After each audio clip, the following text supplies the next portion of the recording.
விவாத மேடை தொடர்கிறது. தமிழகம் தள்ளாடுகிறதா? குறிப்பாக டாஸ்மாக் விற்பனை கிட்டத்தட்ட 11 ஆண்டுகளை நிறைவு செய்து 12வது ஆண்டில் சில்லறை விற்பனை வணிகத்தை துவங்கி இருக்கிற இந்த சூழ்நிலையில் மிகப்பெரிய அளவிலான வருவாயை ஈட்டிக் கொடுத்துக் கொண்டிருக்கிற இந்த டாஸ்மாக் நிறுவனம் மூலமாக எந்த விதமான பாதிப்புகள் ஏற்பட்டுக் கொண்டிருக்கிறது? ஆங்காங்கே தினசரி செய்திகளாக டாஸ்மாக் கடையை எதிர்த்து மூட வேண்டும் என்று நடைபெற்றுக் கொண்டிருக்கிற போராட்டங்கள் ஒருபுறம் இருக்க, அடிப்படை வசதிகளை தமிழக அரசாங்கம் செய்து தர வேண்டும் என்கிற கோரிக்கைகள் எழுந்து கொண்டிருந்தாலும், குறிப்பாக இந்த டாஸ்மாக் விற்பனையில் மட்டும் தமிழக அரசு கூடுதல் கவனத்தை செலுத்தி வருவதற்கான காரணங்கள் என்ன? விற்பனையில் கவனம் செலுத்துகிற அரசாங்கம் அதன் ஊழியர்களுக்கு கூட மிகப்பெரிய அளவிலான எந்த பலன்களையும் ஏற்படுத்தி தராதற்கான காரணங்கள் என்ன என்பது குறித்து பேசலாம். திருவேல் முருகன், நவம்பர் 1 முதல் அமலாகி இருக்கிற இந்த டாஸ்மாகினுடைய விலை உயர்வு அதே சமயத்துல தான் அடிப்படையான பால் விலை உயர்வும் சேர்ந்தே அமலுக்கு வந்துச்சுன்னு சொல்லலாம். ரெண்டு விலை உயர்வை பத்தியும் மக்கள் கவலைப்பட்டாங்க. குடிக்கிறவர்கள் எல்லாம் விலை உயர்ந்துச்சுன்னு சொல்லி ரொம்ப கவலைப்பட்டாங்க. அடிப்படையாக பொதுமக்கள் எல்லாம் பால் விலை உயர்ந்துச்சுன்னு கவலைப்பட்டாங்க. அரசாங்கம் எது குறித்து கவனம் செலுத்தி கொண்டிருக்கிறதுங்கிறதுக்கு இந்த அடிப்படையான ஒரு கேள்வி போதுமே. கண்டிப்பாக அதை நான் இதில் உங்களுக்கு தெரியும், இந்த பால் நான் கூட்டணியில் இருக்கிறேன். ஆனால் அந்த பால் விலை உயர்வை அறிவித்த அடுத்த சில நிமிடங்களிலே இதை முதல் கண்டன அறிக்கையும் திரும்ப பெற வேண்டும் என்று கூட்டணிக்குள் இருந்து கோரிக்கை வைத்தவன் நான். அதனால் கோரிக்கை ஏற்கப்பட வேண்டும் என்று தொடர்ந்து நான் வலியுறுத்தி கொண்டிருக்கிறேன். ஒன்று பதிவு. ரெண்டாவது, நீங்கள் சொன்ன இந்த டாஸ்மாக் விற்பனை என்பது ஒரு அரசே இலக்கு நிர்ணயிப்பது என்பதும், ஒரு அரசே இத்தனை ஆயிரம் கோடிகளுக்கு விற்பனையை எட்டுவோம் 2015 வந்து அவங்க சொல்லியிருக்காங்க 24,000 கோடி, சராசரி ஒரு ஆண்டுக்கு 3000 கோடி தூக்குறாங்க. அப்போ 21,000 கோடி 657 கோடி ரூபா கடந்த 2013 2014. ஆனால் 2015 ஆண்டு என்ன இலக்கு அப்படின்னா, all district collectors and all SPs, இதில் இருக்கிற ரெவன்யூ டிபார்ட்மெண்ட் ஆஃபீஸர்ஸ் எல்லாருக்குமே டார்கெட்டு, நீங்கள் இந்த ஆண்டு 2015 ஆண்டில் நீங்கள் பிடிச்சி 24,500 கோடி ரூபாயை இலக்கை எட்டி கொடுக்கணும் அப்படின்னு சொல்லுவதெல்லாம் ஒரு காலத்திலும் ஏற்றுக்கொள்ள முடியாது. கண்டிப்பாக. ஆனால் நீங்கள் கேட்ட கேள்விக்கு மாரி பால் விலையை விட இன்றைக்கு குடிநீர் விலை அதிகமாக இருக்கிற ஒரு நிலைமை இருக்குது. அதனால் அரசு செய்கிற அத்தனையும் நான் கூட்டணியில் இருக்கிறேங்கிறதுக்காக போற்றி பாராட்டி வணங்கி வரவேற்க வேண்டிய அவசியத்திலோ கட்டாயத்திலோ நான் இல்லை. என்னை பொறுத்தவரையில் இந்த டாஸ்மார்க்கை அரசே வியாபாரம் செய்வதும் அல்லது தனியாருக்கு தாரை வார்த்து மிகப்பெரிய சாராய வியாபாரிகள் சாம்ராஜ்யங்கள் உருவாக்குவதற்கு முயற்சி எடுத்தாலும் கூட, எதுவாக இருந்தாலும் அதை அனைத்தையும் தமிழக வாழ்வுரிமை கட்சியின் சார்பாக நான் எதிர்க்கிறேன். இது அரசு செய்கிற மிகப்பெரிய ஒரு தவறு. இந்த தவறை எப்படியாவது மாண்புமிகு தமிழக இன்றைய முதலமைச்சர் அவர்களும் இதற்கு வழிகாட்டுகின்ற முன்னாள் முதலமைச்சர் அனைத்து இந்திய அண்ணா திராவிட முன்னேற்ற கழகத்தின் தலைமையும் இதை உணர்ந்து கொண்டு படிப்படியானாச்சும் இதை குறைத்து ஒரு முற்றுமுதலுமாக பூரண மதுவிலக்கு பெற்ற ஒரு தமிழ் சமூகமாக நாளைய தலைமுறை, எங்கள் தலைமுறை, அவர் தலைமுறை குடிக்கிறதுக்கு சங்கம் வச்சுக்கிட்டோம், இல்லை நாளைக்கு சாவறதுக்கு சங்கம் வச்சுக்கிட்டோம், அது அவர் தலைமையோட போட்டோம். இல்ல யாருமே வச்சுக்கிட்டு போட்டோம், எங்களுக்கு அதை பத்தி கவலை இல்லை. அடுத்த தலைமுறை இப்ப எங்களுக்கு அடுத்த ஒரு தலைமுறை இருக்கு பாருங்க, அந்த தலைமுறையாவது குடிக்கு அடிமையாகி ஆயிரக்கணக்கான நோய்கள், பல்வேறு தாளிகள் இருக்கப்படுது, பல்வேறு குடும்பங்கள் கதறுகிறார்கள். இன்னைக்கு மாணவர்கள் போய் போராட்டம் பண்றான், டாஸ்மார்க்கை உடைக்கிறான், போராட்டம் பண்றான், இழுத்து மூடுறான், பெண்கள் போய் இழுத்து மூடுறாங்க, நெட்டு முள்ளாவது, போலீஸும் தகராறாவது, அந்த அளவுக்கு பாதிப்புக்குள்ளாகிறாங்க சமூகம். ஆண்கள் வர்க்கத்தை பத்தி குடிச்சிட்டு அவன் துண்டு இல்லாம அம்மனமா எங்கேயாச்சும் வீதியில கடந்து போயிடுவான். ஆனா தாய்மார்கள் தன் தாலியை காப்பாற்றிக் கொள்வதற்கு, தனக்கு வயது வந்த பொண்ணை திருமணம் செய்து கொடுப்பதற்கு இந்த குடும்பத்தின் தலைவன் உழைப்பும் போது அப்படி சுரண்டப்படுகிறது என்று பத்தி எரிகிறது அவர்களின் வயிறு. இல்ல, குறைந்தபட்சமாக இந்த வருமானத்தை ஈட்டுவதற்காக நீங்க சொல்கிற மாதிரி 2015 24,500 கோடி ரூபாய் அவர்களுடைய இலக்காக இருக்கட்டும், குறைந்தபட்சமாக இந்த நிறுவனத்தை நடத்துகிற ஒரு அமைப்பு சார்ந்த செயல்பாடுகளில் கூட அரசாங்கம் கவனம் செலுத்தல.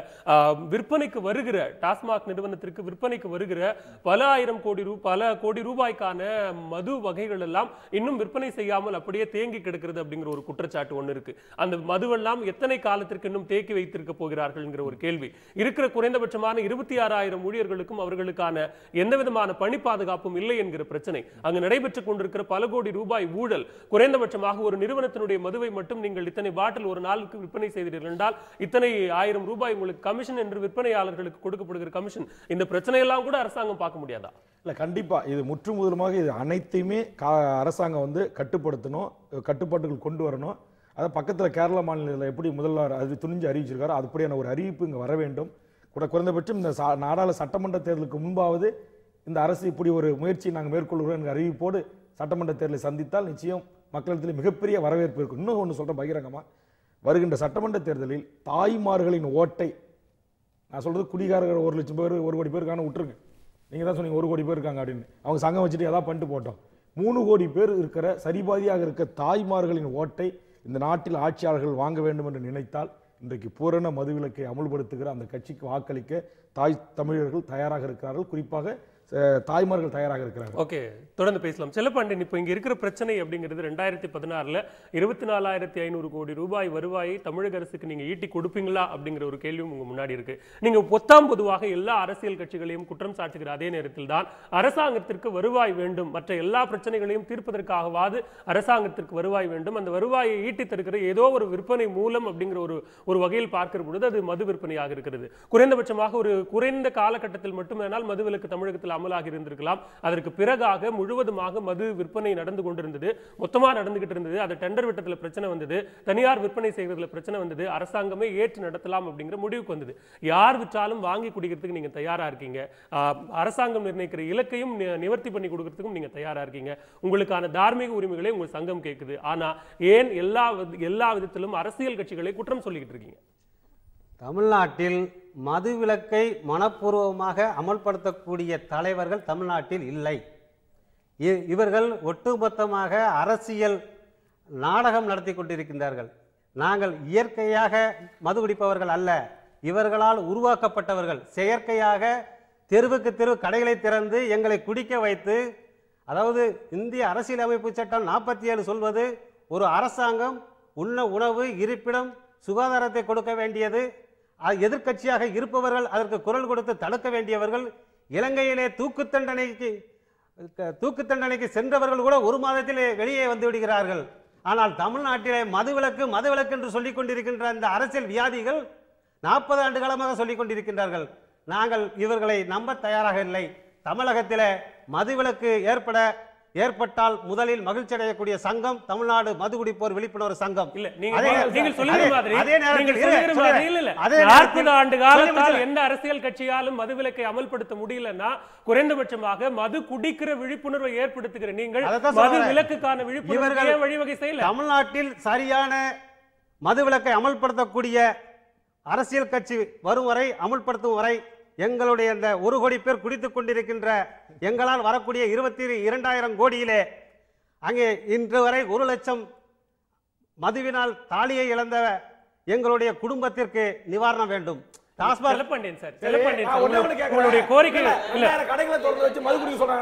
தமிழ்நாட்டில் பல நகரங்கள்ல, பல மாநகரங்கள்ல, பல கிராமங்கள்ல வீதிக்கு வீதி பூச்சிக்கொல்லி மருந்து இருக்கு, விஷ மருந்து இருக்கு, போய் வாங்கி குடிங்களா? என்ன பேசுறீங்க? அரசாங்கம்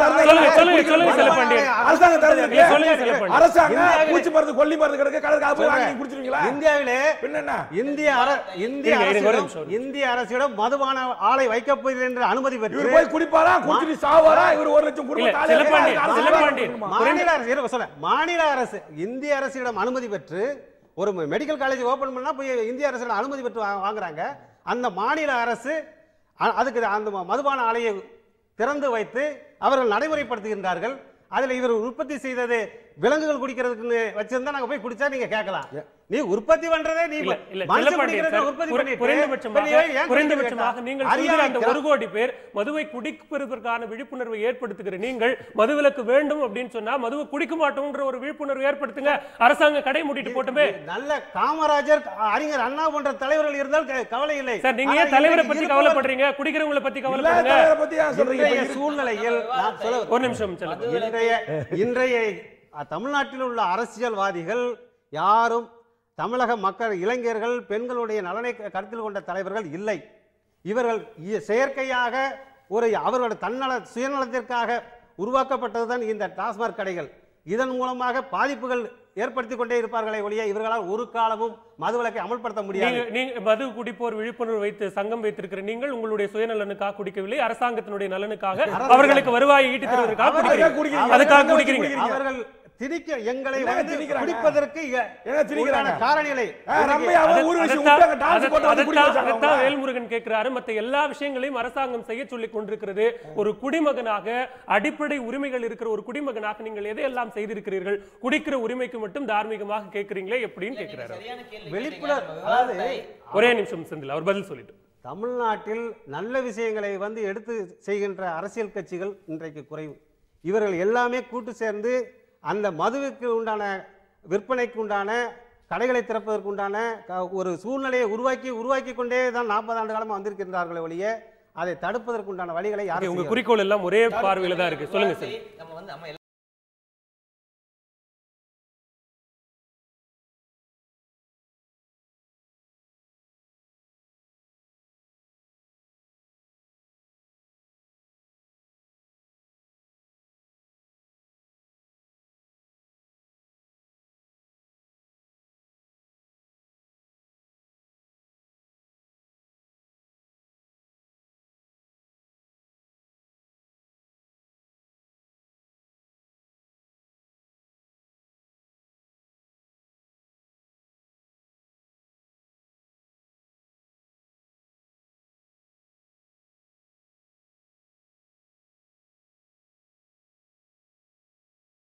கட்சிகளும் முடிவெடுக்கணும். ஒண்ணு.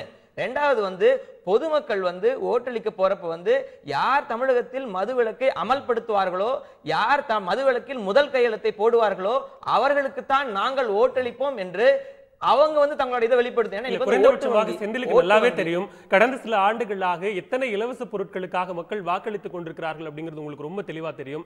அதை தாண்டி எந்த அரசியல் கட்சியாக வேண்டுமானால் இருக்கட்டும், அவர்களுடைய கொள்கை கோட்பாடுகளை எல்லாம் தாண்டி அரசாங்கத்தினுடைய அந்த இருக்கையில் அமர்கிற பொழுது கஜானா காலியா இருக்கு, குறைந்தபட்சமாக அரசனுடைய வருவாயை ஈட்டுவதற்கு நாங்க இதையெல்லாம் செய்துதான் ஆக வேண்டிய கட்டாயத்திற்கு இருக்கிறோம் சொல்லும்போது உங்களால என்ன பண்ண முடியும்? இதுல இன்னொரு கோணத்தை பார்க்கணும். இது வந்து என்னன்னு கேட்டீங்கன்னா, இது ஊழலை ஒரு அரசாங்கம் வந்து ஏன் ஆசைப்படுதுன்னு கேட்டீங்கன்னா, தமிழ்நாட்டில் 95,000 கோடி ஸ்டேட்ஸ் ஓன் டாக்ஸ் ரெவென்யூ, அரசாங்கத்தால சொந்த வரி வருவாய். இதுல வந்து கிட்டத்தட்ட 22,000 கோடி பக்கம் இதுல இருந்து சம்பாதிக்கிறாங்க. இதுல என்ன நடக்குதுன்னு கேட்டீங்கன்னா, ஊழல், முறைகேடு, இதையெல்லாம் இந்த எல்லா அரசாங்கங்களும் அதிகபட்சமா இருக்கிறதுனால அதை மறைக்கிறதுக்கு, ஏன்னா ஒரு அரசாங்கம் முறையா செயல்பட்டு ஒவ்வொரு தொழில் நிறுவனம் பல கோடி பல நூறு கோடிகள் சம்பாதிக்கக்கூடிய தொழில் நிறுவனங்கள் இருந்து முறையா வர வேண்டிய வரி வருவாய், முறையான வருவாய் அதை ஈட்ட தவறி லஞ்ச ஊழலையும் ஈடுபட்ட காரணத்தினாலதான் அவங்களுக்கு வருவாய் வராம போச்சு. இது யோசிக்கணும். வருவாய் 10 அப்படின்னா இத்தனை ஆயிரம் கோடி சம்பாதிக்கப்படுது, இத்தனை ஆயிரம் தொழில்கள் நடக்குது, பல 100 கோடிகள் சம்பாதிக்கப்படுது, அவர்களிடம் முறையா வசூலிக்கல, ஊழல்,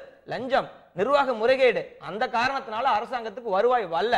அதை மறைப்பதற்கு மக்கள் வந்து இலவசம் சொல்றீங்க. இன்னைக்கும் நீங்க வந்து தமிழ்நாடு முழுக்க வந்து ஒரு நீங்க ஆய்வு நடத்தி பாருங்க, உங்களுக்கு இலவசம் வேணுமா, சாராய கடை மூடணுமா அப்படின்னு மக்கள் கேட்டு பாருங்க. இன்னைக்கும் நாங்க பிரச்சாரத்துக்கு போறப்ப காலில் விழுகிறாங்க. நாங்க பிரச்சாரத்துக்கு போறோம், ஐயா எப்படியாவது சாராயத்தை ஒழியுங்கன்னு கேட்கிறாங்க. எந்த மக்களும் இலவசத்தை எதிர்பார்க்கவில்லை. சாராய கடையை மூடினால் எங்கள் வாழ்வு சிறக்கும் அப்படிங்கறதா இது. தொடர்ந்து பேசலாமா காந்தராஜ் சார்? இந்த விஷயத்தை பொறுத்த வரைக்கும் மக்களினுடைய பார்வை அப்படின்னு ஒரு முக்கியமான ஒரு விஷயம் இருக்கிறது. அரசாங்கம் வருவாய் ஈட்டுவதற்கான அடிப்படையான ஒரு விஷயத்தை செய்து கொண்டிருக்கிறது. அது மது அப்படிங்கிற ஒரு பார்வையில் அரசாங்கத்திற்கும் அது தவறு என்று ரொம்ப தெளிவாகவே தெரியும். மொத்த மாநிலம் செய்து நீங்க ஏன் செய்ய முடியாது அப்படிங்கிற ஒரு கேள்வி எழுப்புகிற அதே நேரத்தில் அவர் சொன்ன மாதிரி குறைந்தபட்சமாக வரி மூலமாக வருகிற வருவாயை எல்லாரும் ஒழுங்கா டாக்ஸ் கட்டுறாங்களா, அதனால தானே அங்க வருவாய் வரணும், யாரும் சரியா டாக்ஸ் கட்டுறது இல்ல. தொழில் துறையில தமிழகம் 18வது இடத்துல இருக்கு, எப்படியாக வளர்ச்சி இருக்கும்? குறைந்தபட்சமாக டாஸ்மாக் மூலமா வருமானம் வருது. எந்த ஒரு கட்சியாவது நான் மதுவை விற்பேன், நாளையிலிருந்து மது கடைகளை நிறைய திறப்பேன் அப்படின்னு சொல்லிட்டு ஓட்டு கேட்கிறாங்களா? இல்ல, எல்லாரும் ஒரே இதுதான். ஐயா சொன்னதை நான் அந்த வகையில் நான் ஏத்துக்கிறேன். எந்த கட்சி தலைவரும் நீ குடிச்சாதான் நான் மகிழ்ச்சி அடைவேன்னு யாரும் சொல்றது, எல்லாம் மதுவை ஒழிக்கிறேன்னு தான் சொல்றாங்க. ப்ராக்டிக்கலாக முடியறதில்ல. ரொம்ப சிம்பிளாக நீங்கள் வந்து திங்க் பண்ணி பார்த்தீங்கன்னா, மக்கள் விழிப்புணர்ச்சியோடு இருந்தால் கேள்விகள் பிறக்கும். என்னடா செஞ்சேன்னு கேட்பாங்க. அப்போ இத்தனை வருஷமா நீ உட்காந்துருக்கே, நீ என்ன சாதிச்ச, ஏன் இப்படி இருக்குதுங்கிற ஒரு கேள்வியெல்லாம் வரும்போது தப்பிக்கிறதுக்கு ஒரே வழி சுய சிந்தனையை அழிச்சுக்கிறது தான். அரசாங்கம் மதுக்கடைகளை திறந்ததன் மூலமாக அரசாங்கம் மதுக்கடைகளை திறந்ததன் மூலமாக 1 கோடி பேருக்கு குடிப்பதற்கான விழிப்புணர்வு சங்கத்தை ஏற்படுத்துகிற அளவுக்கு தெளிவு ஏற்படுத்தியிருக்கிற அரசாங்கம் ஏன் மீதி இருக்கிற மக்களுக்காக அடிப்படையான விழிப்புணர்வு ஏற்படுத்தல? அது வராதுங்க. இன்னைக்கு அவர் காலில் வந்து விழுந்தாங்கிறாங்க. அது வந்து அந்த இடத்துல வர்ற ஒரு சைக்காலஜி, மனநிலை.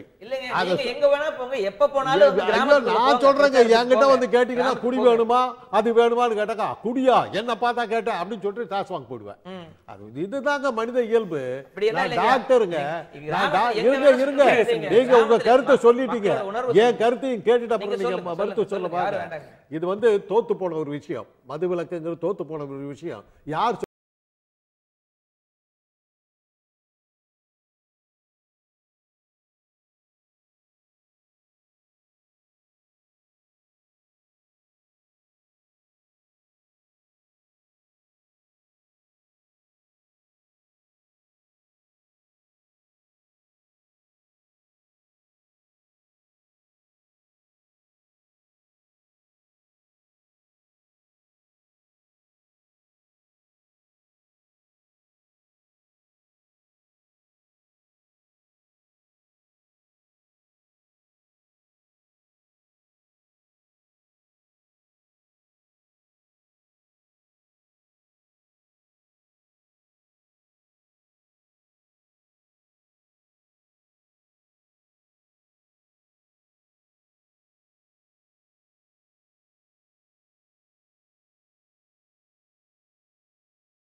இப்படிதான் ஒரு குழுவா போட்டு யார் வேண்டுமானாலும் பொதுமக்கள் வந்து மணல் எடுத்துக்கலாம். அது ஒரு வண்டிக்கு இவ்வளவுன்னு ஒரு தொகையை நிர்ணயம் பண்ணி வருமான வரின்னு சொல்லி 400 ஆலோசனை வழங்கப்பட்டு அந்த ஆலோசனை ஏற்றுக்கொள்ளப்பட்டு தான் இன்றைக்கு அரசுக்கு பல ஆயிரம் கோடி ரூபாய் ஓரளவுக்கு இன்றைக்கும் பல ஆயிரம் கோடி கொள்ள போகுது.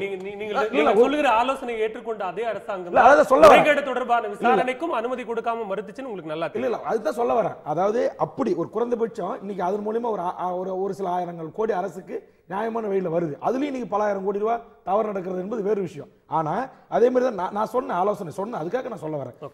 நீங்க கேட்டீங்கல்ல வருமானம் வேற வழியா இல்லையா? கண்டிப்பா இந்த கனிம வளங்களையும் மணல் கொள்ளங்களையும் கனிம திருட்டுகளையும் நம்ம முறைப்படுத்தி கண்டிச்சு அந்த வருமானத்தை நாம் அரசுக்கு கொண்டு வந்தாலே கண்டிப்பா டாஸ்மார்க்கை இழுத்து நிரந்தரமாக மூட முடியும். ஒன்று.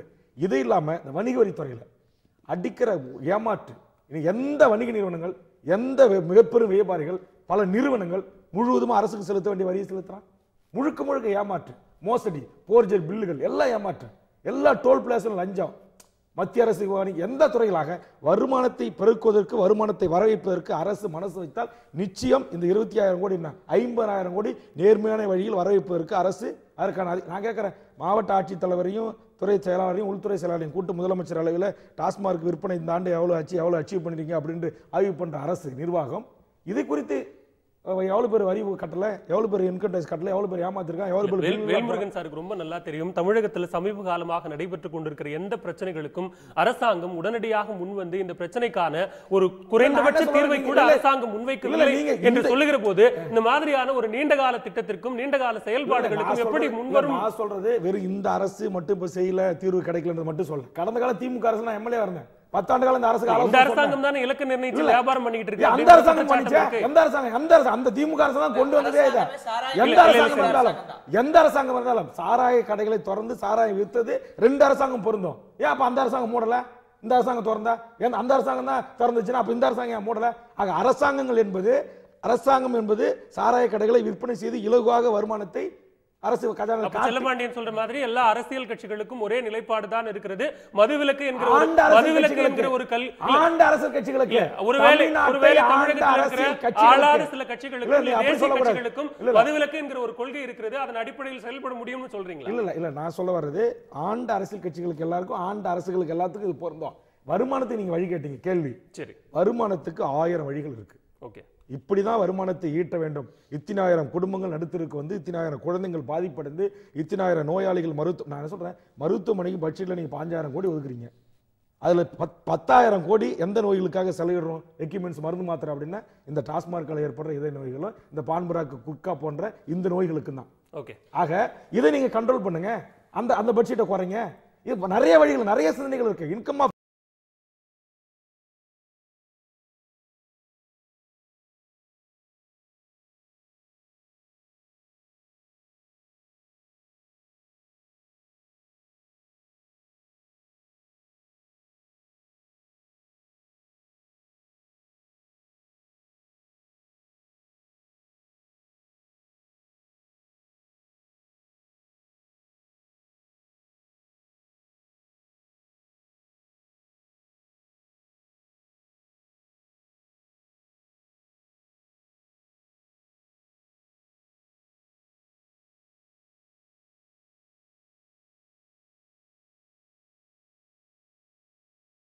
வைத்துக் கொண்டிருக்கிறீர்கள். அரசாங்கம் எவ்வளவு விலையாத்தினாலும் வாங்கி குடிக்க நாங்க தயாரா இருக்கணும்னு சொல்றீங்களா? நான் அம்பத்தூர் உழவர் சந்தையிலே உண்ணாவிரதம் இருந்தேன். 150 மில்லிக்கு 28/2014 10 ரூபாய் விலையேற்றினார்கள். ஏன் என்று சொன்னால் விற்பனை குறைந்து விட்டது என்பதற்காக 10 ரூபாய் கூட்டினார்கள். 1/11/2014 கம்பெனி நஷ்டத்திலே மதுவான ஆலைகள் நஷ்டத்திலே இயங்குகிறது என்பதற்காக 2வது முறையாக விலையேற்றினார்கள். 150 மில்லி கோட்ரு சாப்பிட்ற எங்களுக்கு 2 தடவை விலை உயர்த்தினார்கள். ஆனால் 1/2 லிட்டர் பால் 1 லிட்டர் பாலுக்கு 10 ரூபாய் ஏற்றினோடனே தமிழ்நாடே கொந்தளிக்கு. நாங்கள் அமைதியாக இருக்கிறோம். ஏன்னா பாலை பயன்படுத்துகிறவர்களுடைய எண்ணிக்கை பால் எதற்காக பயன்படுத்தப்படுகிறது, சாராயம் எதற்காக பயன்படுத்தப்படுகிறது சில பாண்டியன் ரொம்ப தெளிவா தெரியும். காலையிலே பால் வாங்குவதும் நாங்கள் தான், மாலையிலே சரக்கு வாங்குவவர்களும் நாங்கள் தான். ஆனால் தமிழ்நாட்டிலே நாங்கள் இன்னும் ஒரு முறை கூட நீங்கள் மதுபான விலையை ஏற்றிக்கொள்ளுங்கள். தமிழ்நாட்டில் வாங்க தயாரா இருக்கும் சொல்றேன். இல்ல நீங்க வாங்க தயாரா கேளுங்க. தமிழ்நாட்டிலே மது குடிப்பவர்களுக்கு விலையை ஏற்றிக்கொண்டே வந்தால் தமிழ்நாட்டிலே மது குடிக்காதவர்களை எல்லாம் கணக்கெடுத்து அவர்களுக்கு பால் விலையை குறையுங்கள், கேஸ் விலையை குறையுங்கள். இல்ல செல்லப்பாண்டி நீங்க இல்ல நீங்க குடிக்காத குடிப்பவர்கள் சம்பந்தமே இல்லாம விவாதம் இருக்கு. இல்ல செல்லப்பாண்டி எதுக்கு ஏதோட முடிச்சு போடுறீங்க? காலையில நீங்க தான் பால் வாங்குறீங்க, சாயந்தரத்துல நீங்க தான் போய் சரக்கு வாங்குறீங்கன்னு சொல்றீங்க. ஆனா விலையெல்லாம் அங்க குறைச்சிக்கங்க, இதுல ஏத்திக்கிறீங்க, பரவாயில்ல, எவ்வளவு வித்தாலும் வாங்கி குடிக்க தயாரா இருக்கும். அரசியல் தலைவர்கள் என்ன சொல்றாங்கன்னா, ஒரே குடியாரன் இதே ஒரு காரணத்தை வைத்து தமிழ்நாட்டில் 1 கோடி பேர் விலையை ஏற்றி அந்த குடும்பத்தை நடுத்தர கொண்டு வராங்க. 1 லட்சம் பேர் தாலி எடுத்து நிக்கிறாங்க. நான் என்ன சொல்றேன், விலை ஏத்துறாங்களே, அதே விலை ஏத்துறாங்களே, ஏன் விலை ஏத்துறாங்களே, விலை ஏத்துறாங்க. உங்களுக்கு கேட்காம உங்க அனுமதி இல்லாம அவங்க ஏத்துறாங்கல்ல. அரசியல்வாதிகள் எல்லாருமே குடிக்கிறார்கள் என்று சொல்லிக்கொண்டு குடிப்பவர்களுக்கு மட்டும் விலையை குடிப்பவருக்கு மட்டும்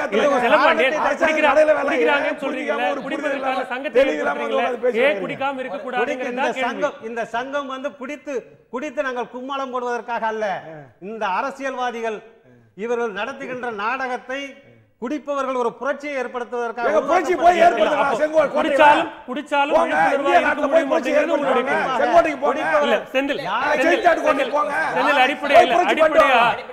செல்லப்பாண்டியன் சொல்ல வருது என்ன அப்படின்னாலும் இருக்கிற 1 கோடி பேரும் குடிச்சாலும் ஒரே நிமிஷம் ஒரே நிமிஷம் 1 கோடி பேர்ல ஒரே நிமிஷங்க 1 கோடி பேர்ல 1 லட்சம் பேரை திரட்டி கோட்டை நோக்கி நாங்க குடிக்கிறது எடுத்துங்க, அரசு சாரா வைக்க கூடாது, எடுத்துக்கன்னு போக சொல்லுங்க. அவரை ஒரு ஆள் அது பண்ணி வர மாட்டான், ஓயாண்டுவான். ஒரு ஆள் வர மாட்டான், நான் குடிக்கலையா, நீங்க அப்புறம் பேசுறீங்க. கொடி இல்லாத சட்ட பஞ்சாயத்து இயக்கம் சார்பாக தமிழ்நாட்டுல பல்வேறு மதுக்கடைகளுக்கு முன்னாடி நானே பர்சனலா போய் எங்க இயக்கத்தினர்லாம் நின்று ஆய்வு நடத்தியிருக்க. வெளியில் வர்றப்ப அவங்க வந்து நீங்க என்ன நினைக்கிறீங்க ஐயா அப்படின்னு கேட்கறப்ப வந்து அவங்க யாரோ உரிமைக்காக போராடல, ஐயோ இந்த பாலும் குடினால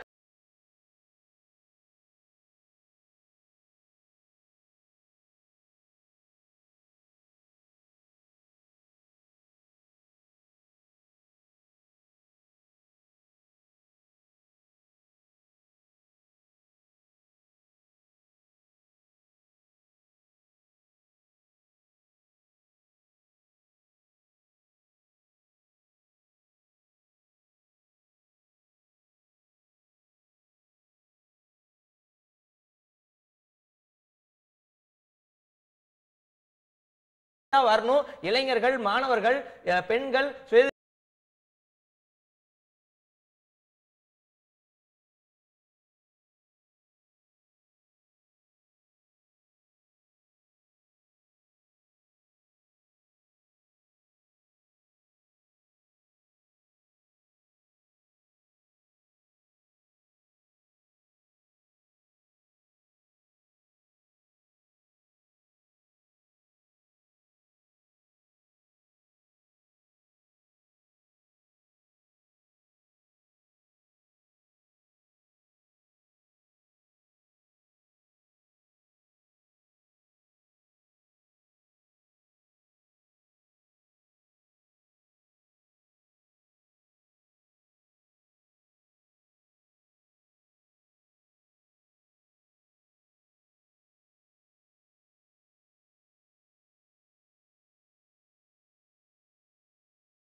ஒட்டுமொத்தமாக அதுவே மக்களுக்கான எதிரியாய் மாறி போயிருக்கிறது. இந்த எதிரியை அழிப்பதற்கான நடவடிக்கையை எந்த அரசாங்கமாக இருந்தாலும் அதை செய்ய வேண்டும். அதை செய்வதற்கான வழிவகைகள் என்ன? நிகழ்ச்சியுடைய இறுதி பகுதியில் பேசலாம். விவாதம் மேடை ஒரு சிறிய இடைவேளைக்கு பிறகு.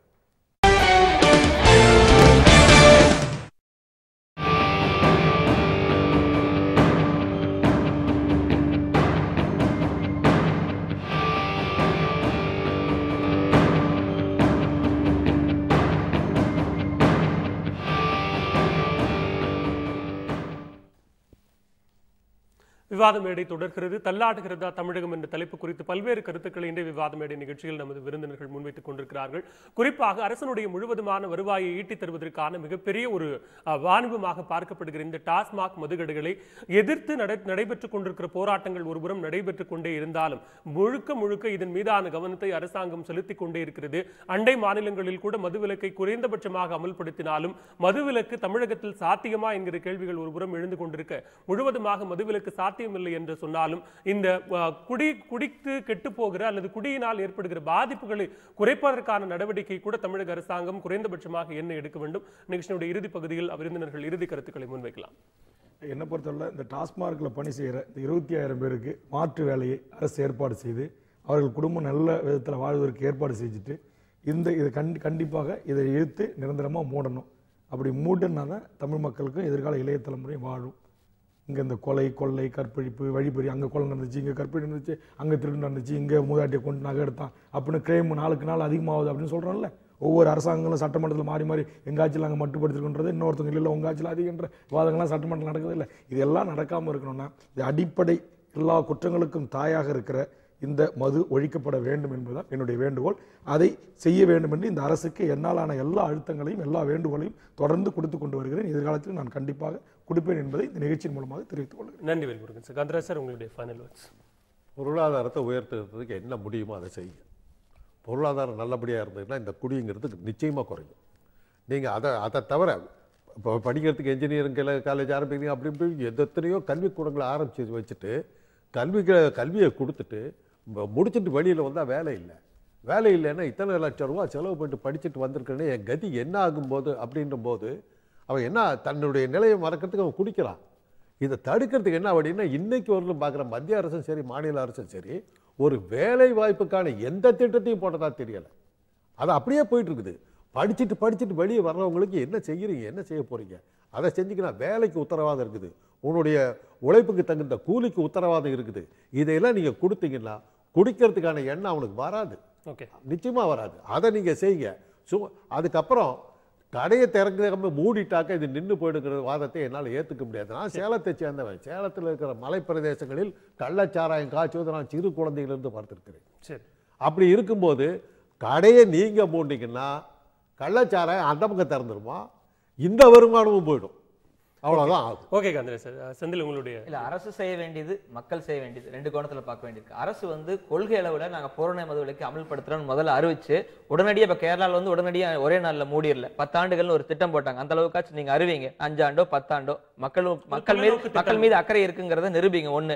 அப்புறம் அடுத்த கட்டமாக அதை செயல்படுத்துவதற்கு வந்து இப்ப 6800 டாஸ்மாக் கடை இருக்குது. நீங்க குறைஞ்சபட்சம் 6800 மறுவாழ்வு மையங்கள் தொடங்குங்க. அது டாஸ்மாக் கடைக்கு பக்கத்துல குடிக்க வரவன வந்து அந்த பக்கம் போய் நீ வந்து குடியிலிருந்து மீண்டு வர வருமனீங்கன்னா அங்க போ அப்படின்னு மீண்டு வர்றதுக்கான வழிமுறைகள் செய்யணும். அது செய்யணும். பார்களை மூடுங்க, நேரத்தை குறையுங்க, கடைகளை குறையுங்க, 21 வயசு கீழே வந்து சாராயத்தை விற்காதீங்க. இது போல படிப்படியான விஷயங்களை அரசாங்கம் செய்யணும். மக்கள் தரப்புல வந்து நாங்கள் மதுவுக்கு எதிரானவர்கள், மது கடைகள் தமிழகத்தில் வேண்டாம் அப்படின்னு அரசுக்கு அரசியல் கட்சிகளுக்கு தெரிவிக்கும் விதமாக எந்தெந்த இடங்களில் எல்லாம் ஒரு மக்கள் தெருவில் இறங்கி போராட்டம் செய்ய முடியுமோ அந்த மாதிரி தெருவில் இறங்கி சட்ட பஞ்சாயத்து இயக்கம் வந்து சொல்றோம். 4 பேர் தெருவில் சாதாரண தண்ணி ஊத்தி ஒரு போட்டோ எடுத்து வெளிப்படுத்துங்க.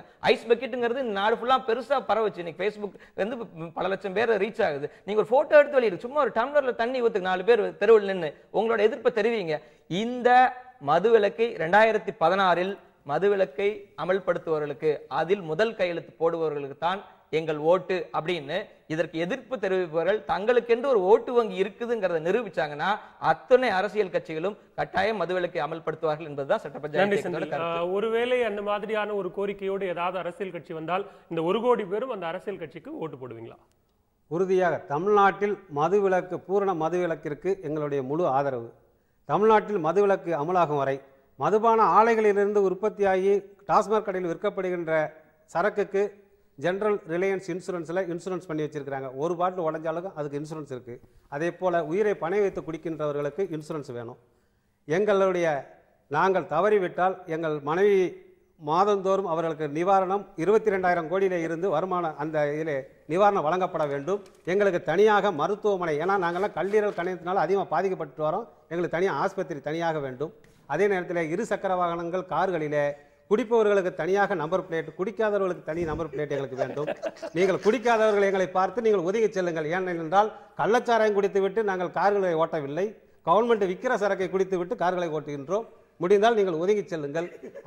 அதே வேளையில் தமிழ்நாடு அரசு மதுவிலக்கு மற்றும் ஆயத்தீர்வை அரசாணை 444 என்ன சொல்லுதுன்னா, கிராம நிர்வாக அலுவலர்களும் காவல்துறையினரும் கள்ளச்சாராயத்தை தடுப்பதற்குண்டான அதிகாரம் அவர்களுக்கு உண்டு. ஆகவே டாஸ்மாக் கடைகளிலே இன்றைக்கு கள்ளச்சாராயத்தை ஒழிப்பதற்காக நல்ல சாராயம் கொண்டு வந்தார்கள். இன்றைக்கு நல்ல சாராயத்திலே ஒரு கலப்படம். திருச்சி முசிறியிலே எங்கள் அன்பு உடன்பிறப்புகள் கணேசன், ஆட்டோ செல்வம் போன்றவர்கள் செல்லப்பாண்டியனுடைய தார்மீக கோரிக்கைகள் நிறையவே இருக்கு. அரசாங்கம் மதுக்கடைகளை திறந்து வைத்திருக்கிறது, பாருடன் சேர்ந்த டாஸ்மாக் கடைகளை திறந்து வைத்திருக்கிறது, அதிநவீன வெளிநாட்டு மது வகைகள் கிடைக்கிற எலைட் பார் மாதிரியான அதிநவீன பார்களை கூட திறந்து கொண்டிருக்கிறது. ஆனால் இந்த முதல் சந்திப்பில் பார்களை திறந்து வைத்துவிட்டு அடுத்த சந்திப்பில் காவல்துறை அதிகாரிகள் குடித்துவிட்டு வாகனம் ஓட்டுகிறார்கள் என்கிற அடிப்படையில் பார்க்கிங் வசதியோடு இருக்கிற மதுபான கடைகளில் இருந்தும் கூட குடித்துவிட்டு வாகனம் ஓட்டுகிறார்கள், ட்ரங்கன் டிரைவ் என்று உடனடியாக ஸ்பாட் ஃபைன் போடுகிற அளவிற்கு தமிழக காவல்துறை விழித்துக் கொண்டிருக்கிறது. ஆனால் ஏன் மதுவிலக்கை அமல்படுத்துவதற்கு தயங்குகிறது என்கிற கேள்வியைத்தான் எல்லா தரப்பிலிருந்தும் முழுவதுமாக எழுப்பப்படுகிறது. அரசாங்கம் எல்லா துறைகளிலும் கவனம் செலுத்த வேண்டும். இங்கு அடிப்படையாக இடஒதுக்கீடு, கல்வி, வேலைவாய்ப்பு, மருத்துவம், சுகாதாரம் என எல்லா தரப்பிலும் பிரச்சனை இருக்கிறது. தொழில்துறை வளர்ச்சியில் பிரச்சனை இருக்கிறது. வருமானத்தை குறிவைத்து செயல்பட்டுக் கொண்டிருக்கிற அரசாங்கம் இதன் மீதும் கவனம் செலுத்த வேண்டும். அது எந்த அரசியல் கட்சியை சார்ந்த அரசாங்கமாக இருந்தாலும் சரி. நிகழ்ச்சியில் பங்கேற்று கருத்துக்களை முன்வைத்த காந்தராஜ், செல்லப்பாண்டியன், செந்தில் ஆறுமுகம் மற்றும் தமிழக வாழ்வுரிமை கட்சியினுடைய வேல்முருகன் அவர்களுக்கு நன்றியை தெரிவித்துக் கொண்டு விவாத மேடை நிறைவு பெறுகிறது. மீண்டும் மற்றொரு நிகழ்ச்சியில் சந்திக்கலாம். நன்றி, வணக்கம்.